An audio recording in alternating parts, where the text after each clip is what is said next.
E disse Lameque às suas esposas, Ada e Zilá, ouvi-me. Vós, mulheres de Lameque, escutai o que eu passo a dizer-vos. Matei um homem porque ele me feriu, e um rapaz porque me pisou. 7 vezes se tomará a vingança de Caim, de Lameque, porém, 70 vezes 7. Tornou Adão a coabitar com sua mulher, e ela deu à luz um filho, a quem pôs o nome de Sete. Porque disse ela, Deus me concedeu outro descendente em lugar de Abel, que Caim matou. A Sete nasceu-lhe também um filho, ao qual pôs o nome de Enos. Daí se começou a invocar o nome do Senhor. Até aqui, e depois eu oro com os irmãos no final. Eu escolhi esse texto porque são os primeiros atos de uma sociedade fora do jardim. Eles saíram do jardim no final do versículo 24, no final do capítulo 3. E a Bíblia então jogou uma lupa sobre eles, especialmente sobre 2 famílias, a família de Lameque e a família de Adão, para mostrar como é o modus operandi, como é uma sociedade num mundo sem Deus, num mundo fora do jardim. Nós estamos fora do jardim. Nós já perdemos o jardim lá atrás, e nós esperamos o novo jardim, o novo céu e a nova terra, e nós fazemos parte desse capítulo 4. A nossa sociedade, o nosso mundo, São José dos Campos, o Brasil, está aqui nesse capítulo 4, fora do jardim, numa sociedade sem Deus, que tem lições para nós aprendermos aqui nessa noite. A primeira lição é que essa cidade sem Deus, a cidade fora do jardim, ela exalta o homem. Ela não gosta de Deus. A primeira característica está aí. Vejam que quando coabitou Caim com sua esposa, ela concebeu e deu à luz a Enoque. E Caim fez uma cidade e ele colocou o nome na cidade de Enoque. Eu acho muito interessante porque Caim, ele está muito próximo do jardim. Ele ainda cheira jardim. Suas roupas ainda cheiravam o jardim. É muito vívido na sua mente as conversas com o pai, conquanto possivelmente tenha sido gerado fora do jardim, já fora do jardim. Mas quando ele faz a primeira cidade, ele nem lembra de Deus.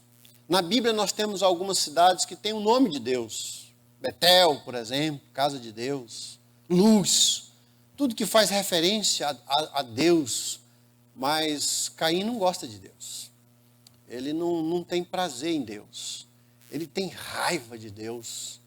E aqui ele nem de longe pensa em colocar o nome dessa cidade, alguma coisa que tenha a ver com Deus. É assim fora do jardim. Não foi assim, por exemplo, com Babel, quando disseram no capítulo 11, verso 4, Vinde, edifiquemos para nós uma cidade, uma torre, cujo topo chegue até os céus e tornemos célebre o nosso nome. Não o nome de Deus, é o nome da pessoa. O mundo sem Deus, o mundo aqui fora, é humanista, é existencialista. Ele não gosta de Deus, ele não pensa em Deus, porque foi assim que Satanás quis que fosse. Esse mundo segue o príncipe desse mundo, o curso do príncipe desse mundo, um mundo que não quer mais pensar em Deus. É bom notar também que, por exemplo, quando esse Lameque tem os seus filhos, que os seus filhos, no versículo 21, eles são homens de renome. Aqui nós temos o primeiro, que é o Jubal. O primeiro foi Jabal. Este foi o pai dos que habitam em tendas e possuem gados. Aqui está o ancestral dos irmãos Batista. criadores de gado, dono da JBC. Os criadores de gado, JBS, né? Aqui estão homens do mundo prósperos, homens que têm uma facilidade em multiplicar o rebanho, de multiplicar os seus bens. Eles estão nesse mundo, mas ele nem de longe, ele pensa em falar com Deus. Como o homem, por exemplo, que Jesus diz que tendo colhido mais do que o que podia guardar nos seus celeiros, derrubou os celeiros e guardou, e bateu no peito e disse: agora, ó alma, folga-te, regala-te, porque você tem muitos bens. E Jesus olha para ele e diz: louco, você é um louco. Essa noite te pedirão a tua alma, e o que tens oferecido para quem será? Lameque tem um outro filho, que é o pai dos músicos, o ancestral de Mozart. Aqui diz que ele é o pai de todos os que tocam harpa e flauta, um talento, mas não há uma música para Deus, uma única música, um único som, uma única adoração para o Senhor na sua música. Depois a outra mulher tem um outro filho, que diz aqui, o Tubal-Caim, que ela era inventor, artífice de todo instrumento cortante de bronze e de ferro. Talentoso ao extremo. Mas nessa sociedade sem Deus, não se lembra do nome de Deus. Nada é para Deus. Lembre-se que, por exemplo, quando Moisés foi construir o tabernáculo, que o Espírito de Deus encheu alguns homens de sabedoria e as mãos de capacitação para fazer objetos de ouro, de prata e de bronze, que fizeram tudo aquilo para o tabernáculo. Deus deu a capacidade para eles fazerem para a glória de Deus, mas aqui não tem nada de Deus. Eles não pensam em Deus, eles não gostam de Deus. Mesmo não sendo crentes, eles faziam parte daquilo que nós chamamos na teologia de graça comum. Deus vai preparando tudo, Deus vai dando chuvas e bênçãos para a lavoura de todo mundo. Tem hora que eu não gosto da graça comum. Quando eu estou pescando e eu não pego e um não crente pega. Eu queria que nessa hora a graça fosse só para mim, mas não é. Ele pega e eu não. A graça comum é que Deus deu essa capacidade, mas os homens sem Deus, os homens fora do jardim, eles não gostam de Deus. Mas não é por eles. É por causa do Espírito que atua nos filhos da desobediência. Em 2 Tessalonicenses 2,4, a Bíblia diz que Satanás, o anticristo, ele vai atuar e se opor contra tudo que se chama Deus. Ele não gosta de nada, ele vai atuar no final dos tempos para que qualquer pessoa que faça referência a Deus, qualquer pensamento a Deus, qualquer sentimento sobre Deus seja anulado. Ele quer tirar Deus das escolas, quer tirar Deus das cidades, dos órgãos públicos, ele quer tirar Deus até das igrejas. Ele quer tirar o nome de Deus. Ele quer tirar o nome do Senhor Jesus, porque é possível ser igreja sem cantar Jesus, Senhor dos Senhores, sem pregar sobre Jesus, sem que Jesus seja o centro, mas o homem, a música do homem, que exalta o homem, a grandeza do homem. Nietzsche corrobora com isso quando ele dizia que é preciso matar Deus para que o homem cresça. Eu li Nietzsche. E quando eu terminei, o meu filho ainda não era adulto, ele falou: pai, depois que o senhor terminar, o senhor me empresta o livro. Eu falei: empresto. E eu terminei. E eu fiquei muito chateado, triste, porque Nietzsche é filho de um pastor luterano. Nietzsche foi criado numa igreja como você e eu aqui. Foi criado em bancos de igreja, tomando ceia, cantando, participando de festa de Natal. mas desenvolveu um ódio por Deus tão grande que eu falei, filho, ainda não vou te emprestar esse livro não. E talvez nunca empreste, até já eu joguei fora e não quero que ninguém leia. Porque ele prega a morte de Deus. Esse mundo não gosta de Deus. Porque o espírito que atua nos filhos da desobediência quer que esse mundo ande sem Deus. E é possível, queridos irmãos, que esse espírito que faz com que o homem ande sem Deus, seja um grande produtor, um grande homem na sociedade sem Deus, um músico sem Deus, um inventor sem Deus, uma comunidade sem Deus, é possível que esse espírito que atua nos filhos da desobediência também tenha entrado na igreja. Quando, por exemplo, nós pensamos em Deus só de vez em quando nós mal conseguimos fazer nossa devocional, quando temos tempo para tudo sobre a face da terra, mas não temos tempo para devocional. Não é o Espírito que atua nos filhos da desobediência que quer que nós passemos o dia inteiro sem pensar em Deus, sem gostar de Deus, sem falar em Deus, sem balbuciar o nome de Deus, sem conversar com Deus, sem pensar nas coisas lá do alto onde Cristo vive. Cuidado, para você não aceitar o mérito humano, para você não achar que tudo é pelas suas mãos, sua força, sua saúde, sua sabedoria, que você vai passando nos concursos, vai conquistando, vai comprando, tudo pela força do seu trabalho, da sua sabedoria, sem pensar em Deus, sem reputar a Deus toda a honra e toda a glória, sem ser agradecido, sem aprender novas músicas, sem se esforçar para cantar, sem louvar o Senhor com gratidão, porque faz parte da natureza do crente cantar.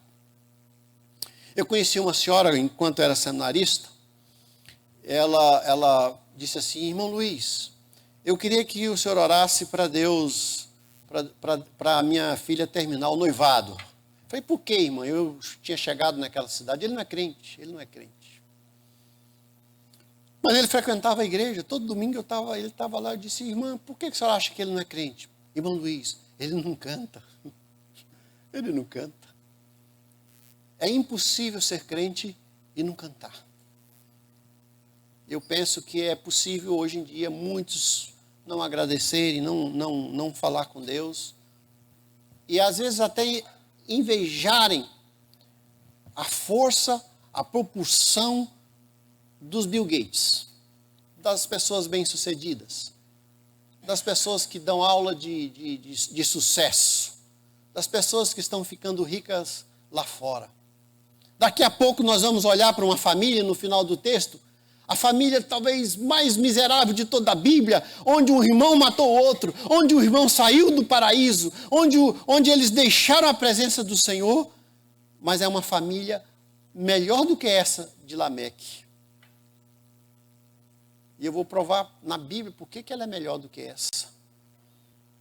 Família próspera. O salmista, ele passou por essa crise emocional e mental por causa da prosperidade dos ricos.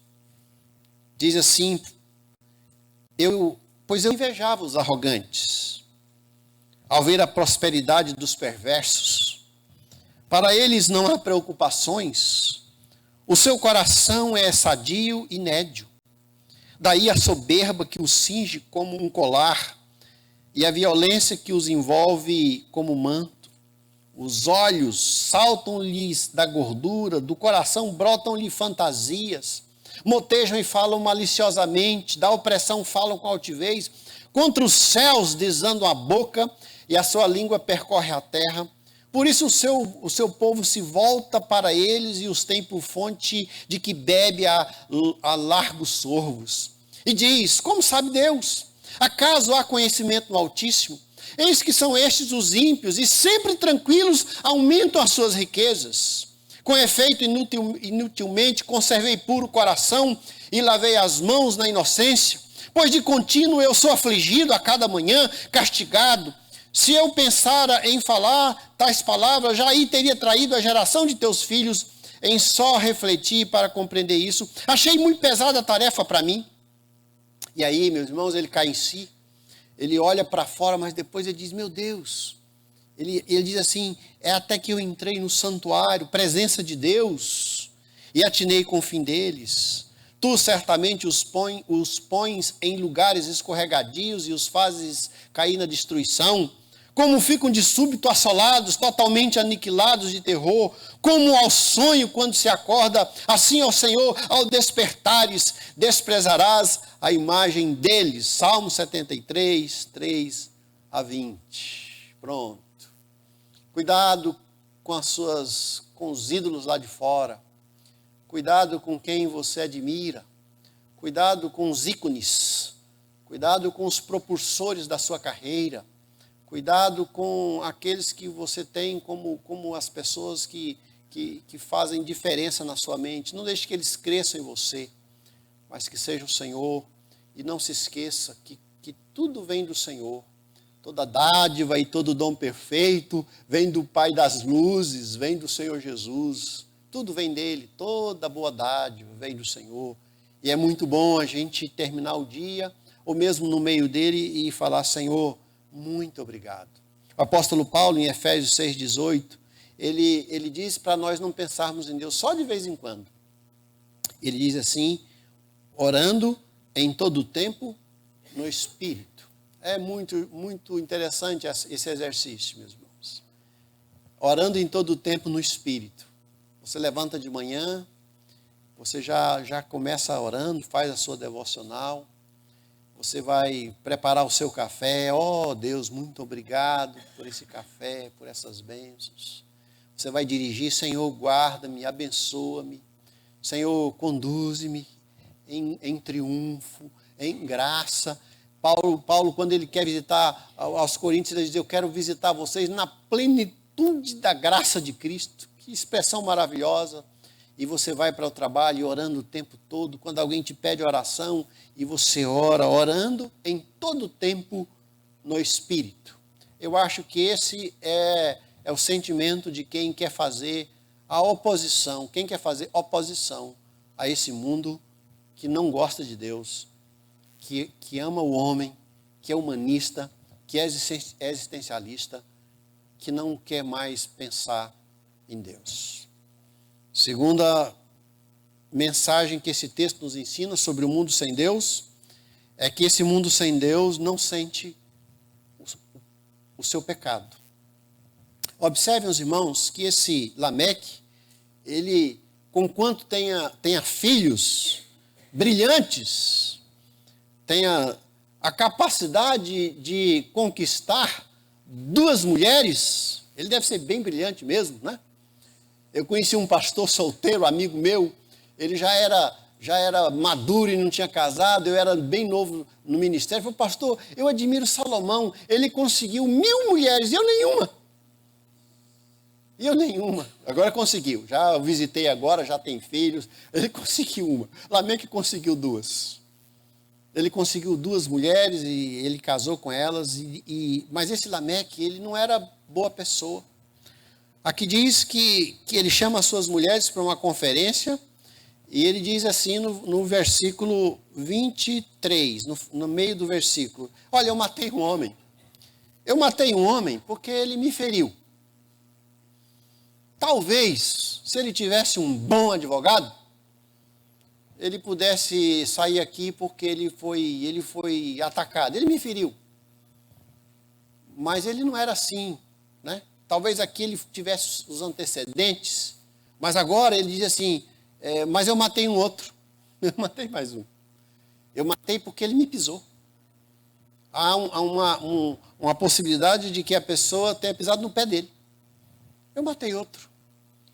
E é interessante, meus irmãos, que ele não chora. Não há um constrangimento da parte dele. A voz não embarga. Ele não para, ele não medita.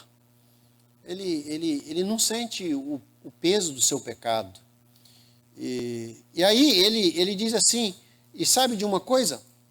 7 vezes se tomará a vingança de Caim. Ele volta ao que Deus falou para Caim, que quem o matasse seria vingado 7 vezes. Deus falou para Caim. Agora ele pega essa promessa e diz: mas a maldição sobre mim é 70 vezes 7. É quase um misticismo. Deus nunca tinha falado para ele sobre isso. Por que ele inventou essa questão de 70 vezes 7? Talvez seja por isso que o Senhor Jesus, quando alguém perguntou quantas vezes se deve perdoar um irmão, 7. Pode ser que na mente judaica esteja a maldição sobre Caim, a conversa de Deus com Caim, que quem matasse Caim sofreria 7 vezes. E talvez Jesus também tivesse unido Caim e Lameque quando ele fala que ele teria maldição 70 vezes 7. E Jesus diz, quantas vezes deve perdoar o irmão? 70 vezes 7. Se Caim e mesmo Lameque se tivesse debruçado aos pés do Senhor, mesmo tendo cometido o maior crime da humanidade, tendo deixado seus pais órfãos de 2 filhos praticamente, porque um morreu, o outro foi embora, desertou, saiu e nunca mais viu o rosto de seu pai. Talvez se ele tivesse clamado aos pés do Senhor, ele tivesse tido a oportunidade de ser perdoado 70 vezes 7. Mas Lameque tem a impressão, e ele não fala com Deus, é uma religiosidade sem Deus. Eu vou ter uma maldição 70 vezes 7, mas ele nem fala o nome de Deus. Ele não pensa o seu pecado, ele não pensa sobre o seu pecado. Para ele não pecou. Um inglês chamado Meninger, ele diz que a nossa sociedade, ela trata ela não gosta da palavra pecado. Ele diz, por exemplo, a palavra pecado, ela só existe na sua essência dentro da igreja. Então, por exemplo, alguém lá fora que diz, nossa, isso é um pecado. Ele não usa essa palavra pecado no mesmo sentido que nós usamos. É um pecado ele fazer isso, né? A palavra pecado foi relativizada. O homem lá fora, quando ele está doente, suponhamos que ele está doente por causa de algum pecado, algum mal, algo que ele fez, ele procura um médico, a saúde. E se ele sarou, ele entende que ele tratou o seu pecado. Quando alguém, por exemplo, mata outra pessoa e vai presa e cumpre lá alguns anos, ele sai e diz assim, eu errei, mas eu cumpri, eu paguei, mas não pagou. Porque a noção que a pessoa tem é que o médico, o juiz, a polícia, o psicólogo, a mente, de certa forma, alivia a consciência do homem sem Deus, mas o homem sem Deus não gosta de pensar no seu pecado. Ele não aceita. E de novo, meus irmãos, e lamentavelmente, os irmãos não acham que o espírito que atua nos filhos da desobediência faz com que a própria igreja não goste mais de tratar as suas falhas como pecado? É doença, é desvio de conduta, é um mal que a sociedade me fez, é algo que não vem de mim, eu sou assim porque o mundo quis assim, eu sou fruto do meio, eu sou discípulo de Freud, eles dizem, eu não sou responsável por nada, eu não sei de nada, e você não viu, você não fez, e você não trata aos pés de Cristo o seu pecado. Nós temos a atribuição de dizer para o mundo lá fora que o que eles fazem é pecado. Foi assim que Jó fez com Sodoma e Gomorra. Mas nós também precisamos tratar do nosso próprio pecado. A tristeza, segundo Deus, produz arrependimento. E quando nós pecarmos, porque nós pecamos, você é pecador. Faz parte da natureza caída, você é filho de Adão. Você não vai passar por essa existência sem pecar. Pecado faz parte, ele é um acidente para nós, não pode ser uma prática. Por isso, em 1 João 2,1 diz, filhinhos, essas coisas vos escrevo para que não pequeis. Essa é a regra. Todavia, se alguém pecar, a conjunção nos mostra que, ela é adversativa, nos mostra que é possível, e aliás é certo que nós vamos pecar. Mas ao pecarmos não é o fim. Nós temos que reconhecer o erro, que confessar, que entristecer por causa dele. Temos que buscar aquele lugar secreto que nós estamos acostumados quando pecamos, para conversar com Deus. Eu, quando era Júnior. Acompanhei meu pai, que era pedreiro, na construção, foi construir uma casa numa fazenda bem longe da nossa casa. Nas férias ele me levou. E na fazenda eu conheci um senhor chamado Alípio. Ele tinha 2 cachorros desse tamanho e que passavam o tempo todo ali na fazenda. Depois de uns 3 dias eu falei assim: senhor Alípio, eu só estou vendo um cachorro. E onde é que está o outro? E ele falou assim: filho, é que o outro, eu coloquei 2 bacias de leite para eles. Um bebeu dele e foi para beber o leite do outro. E eu peguei uma vara e cutuquei na cabecinha dele bem devagar e briguei com ele. E ele é assim, quando eu brigo com ele, ele vai para o mato e fica 3 dias no mato e com vergonha. Eu fiquei pensando, às vezes eu queria ser diante de Deus como esse cachorro, que fica com vergonha, que vai para o mato, que se esconde no quarto, no refúgio secreto, naquele lugar que só Deus pode ver, e fica ali até sarar, até confessar, até se arrepender, até a alma ser restaurada de novo, para eu colocar o meu rosto de novo ao sol, para voltar para a companhia de Deus, como aquele cachorro voltou para a companhia do Alípio, voltou sem graça, mas ele voltou. E é bom voltar, e é bom a gente tomar cuidado para não acostumar com o pecado, porque você vê lá fora um homem que mata, um homem que alguém pisa no pé, todo mundo faz e parece que ele vai bem. Não é certo, o pecado agride, o pecado mata, o pecado dói, o pecado destrói gente, o pecado fez com que o Senhor Jesus fosse crucificado na cruz. E uma das formas de nós fazermos oposição a esse mundo tenebroso ao pecar, porque nós vamos, é confessar e deixar. Terceira característica desse mundo sem Deus é que esse mundo tem casamentos distorcidos. Eu volto de novo para Lameque, porque o Lameque, ele tem 2 esposas. Diz o texto que Lameque tomou para si 2 esposas.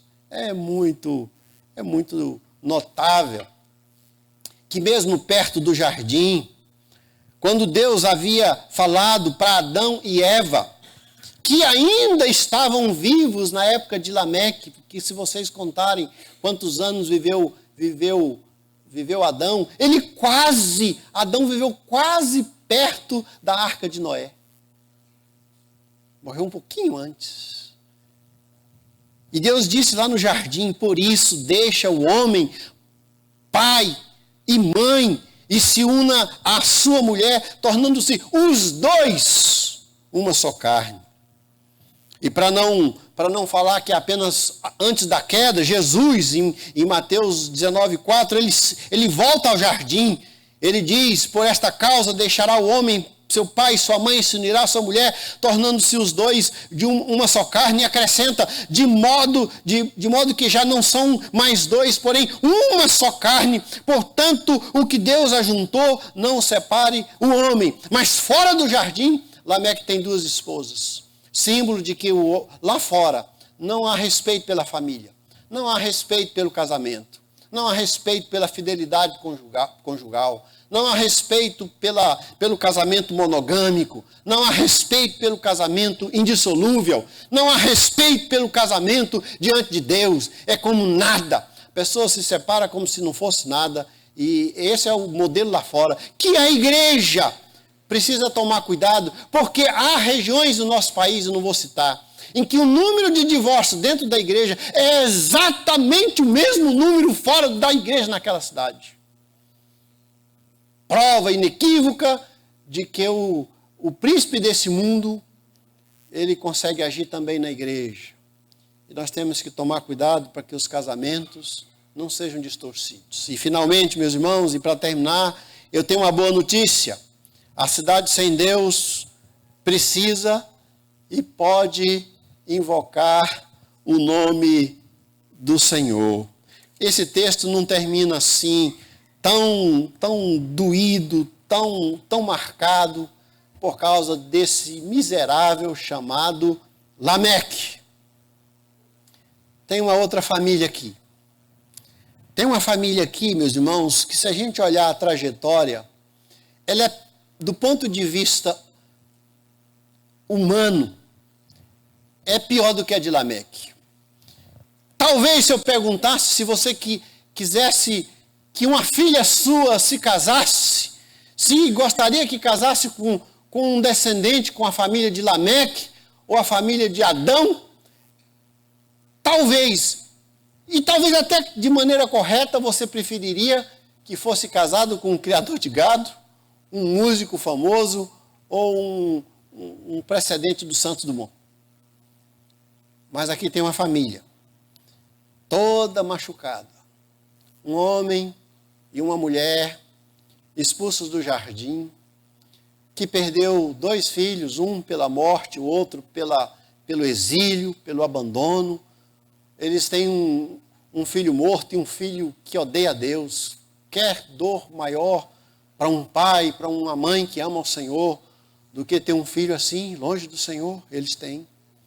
Esse casal parece não ter nada para nos oferecer, mas o texto diz, de maneira tão perspicaz, que no verso 25, tornou Adão a coabitar com sua mulher, a sua única mulher. Ainda que tenha pecado, ele honrou o casamento feito no jardim, a sua única mulher. E ela deu à luz um filho, a quem pôs o nome de Sete. Porque disse Eva, Deus me concedeu outro descendente em lugar de Abel, que Caim matou. Pela primeira vez, fora do jardim, o nome de Deus é citado. Por quem? Pelos produtores de gado, pelos Bill Gates, pelos Beethovens. Pela primeira vez, o nome de Deus é citado pela mulher mais odiada em toda a Escritura, Eva, a mãe. Eu fui pastor de um advogado, assim que ele se formou, ele falou, pastor, eu aprendi lá no direito o seguinte, se Adão tivesse advogado, nós não teríamos perdido o paraíso. Se Adão tivesse advogado, nós não teríamos perdido o paraíso. Ele ia provar, por A mais B, que a culpa foi 100% de Eva. Ele até que tentou, não foi? Ele até tentou. Foi essa mulher. Foi essa mulher, não é nem o amor, não é... Quando ele a viu pela primeira vez, é carne da minha carne, ossos dos meus ossos, sangue do meu sangue. Agora não, agora é essa mulher. É essa mulher. Ele já não tem adjetivos para ela. Ela já não é doce, é essa mulher. Mas essa mulher, fora do jardim, ela nos anuncia que nesse mundo sem Deus, ainda que pecadores demais como somos, nós devemos invocar o nome do Senhor. E ela diz, Deus me deu. E depois, a Sete, nasceu-lhe também um filho, ao qual pôs o nome de Enos, daí. Talvez não daí a partir de Enos, mas a partir daí de Adão e Eva, começou a invocar o nome do Senhor. Que coisa boa. O mundo sem Deus. O mundo fora do jardim. Um mundo perdido, próspero, tem uma família. Não é a família mais exemplar. Não é a família que eu gostaria que meus filhos nascessem nela. Mas é a família pela qual o nome do Senhor é invocado pela primeira vez fora do jardim. Nós estamos fora do jardim, mas nós invocamos o nome do Senhor. E eu gosto muito dessa expressão, que é invocar o nome do Senhor. Paulo usa muito essa expressão em Romanos capítulo 10, no versículo 13, ele diz, por quê? Todo aquele que invocar o nome do Senhor será salvo.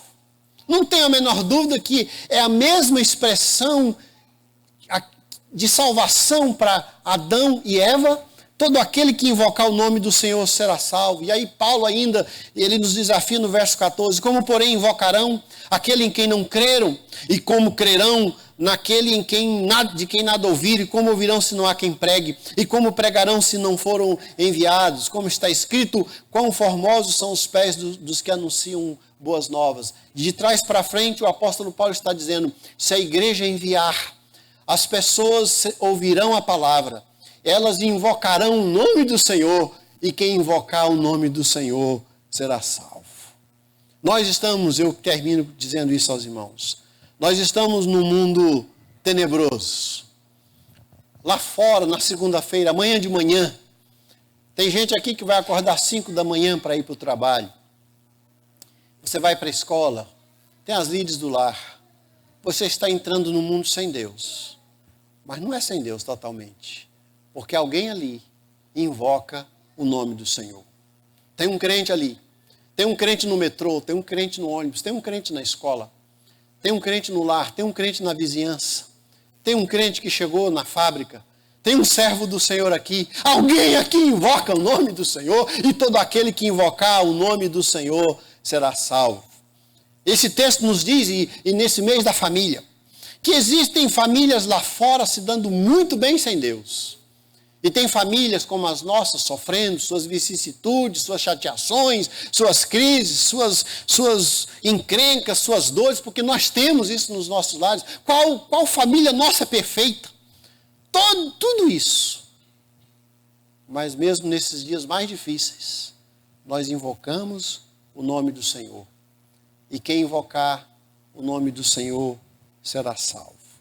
Nós somos a esperança desse mundo. E eu digo que Deus vai ser vencedor. A primeira cidade do mundo foi fundada por Caim, um homem longe de Deus. Mas qual é a última cidade que vai ser fundada, meus irmãos?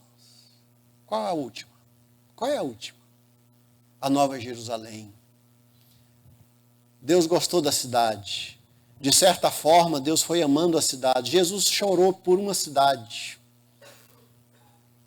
Jesus amou a cidade e Ele vai transformando para que no final nós habitemos numa cidade. Não uma cidade que exalta o homem, mas a cidade que não tem sol, porque Jesus é o sol, que não tem outra fonte a não ser o Senhor Jesus, onde Ele será tudo em todos, onde ali para sempre nós invocaremos o nome do Senhor. A nossa função como igreja, nesse mundo caído e tenebroso, nesse mundo fora do jardim, é sentir o cheiro do jardim, é ter aroma do jardim, é ter saudade do jardim, é gostar do jardim. E eu termino, eu gosto sempre de terminar com uma ilustração. Eu tenho uma, de novo, do C.S. Lewis, no livro da série Nárnia, A Cadeira de Prata, que é o que eu mais gosto.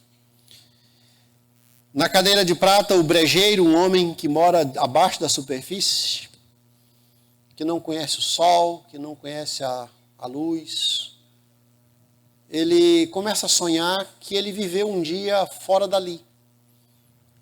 Ele conversa com as pessoas, eu vivi fora daqui. Existe alguma coisa fora daqui. Eu tenho a impressão, diz ele, que eu já vi o sol. Eu tenho a impressão que eu já vi a luz. Eu tenho a impressão que tem alguma coisa lá fora, melhor do que aqui, debaixo da superfície, lusco-fusco. E a feiticeira então diz, não tem nada lá. É só imaginação, é só um pensamento, é só um sonho. É algo que você quer, mas não tem nada lá fora.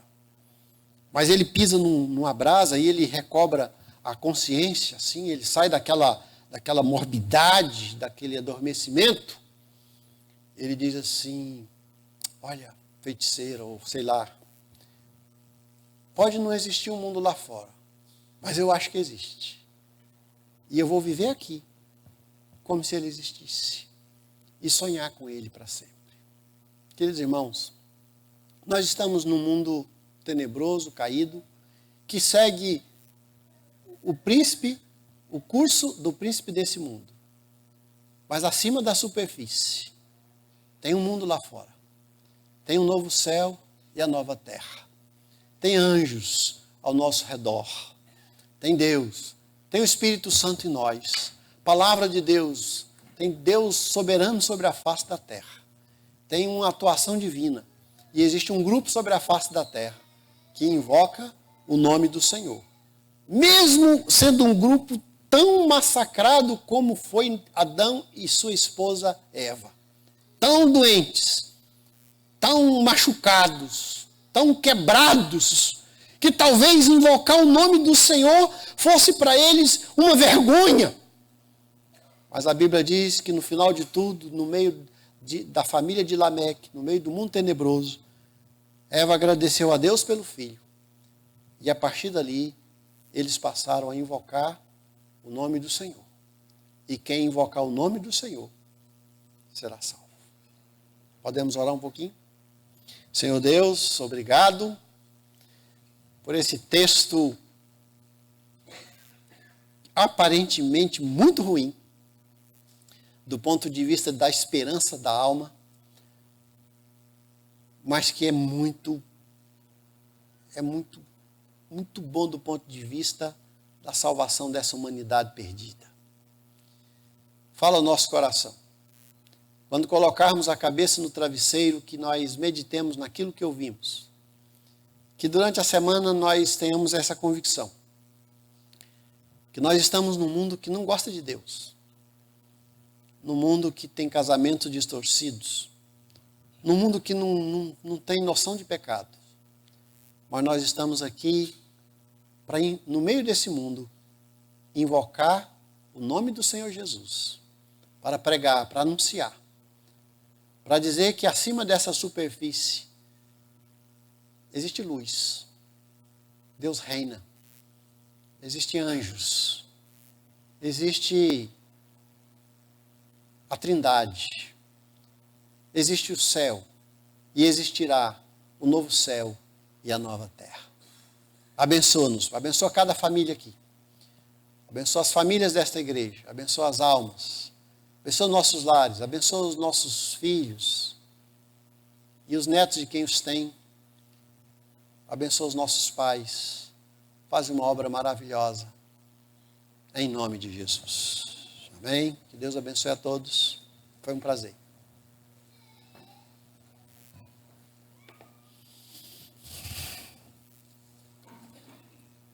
Obrigado pela palavra, pastor.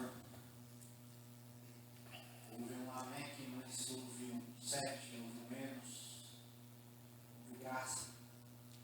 O Senhor restaurou.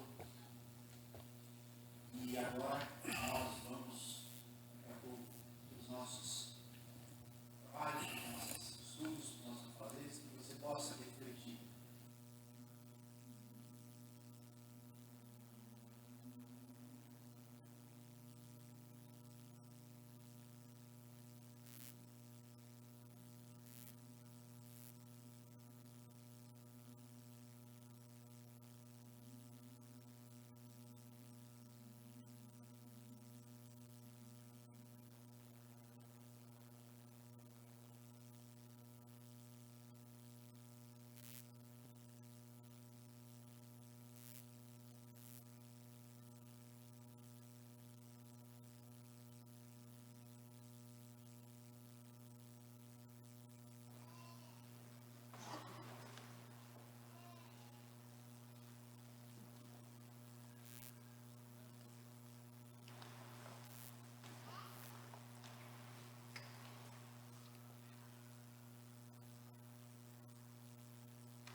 Pai de amor, nós somos muito agradecidos porque o Senhor tem nos dado sustento, tem nos trazido a palavra que nos alimenta e podemos com isto levar aqueles que ainda não te conhecem esta palavra de salvação, aquilo que o Senhor quer de nós, que nós possamos realmente levar esta palavra, esta luz àqueles que ainda não te conhecem.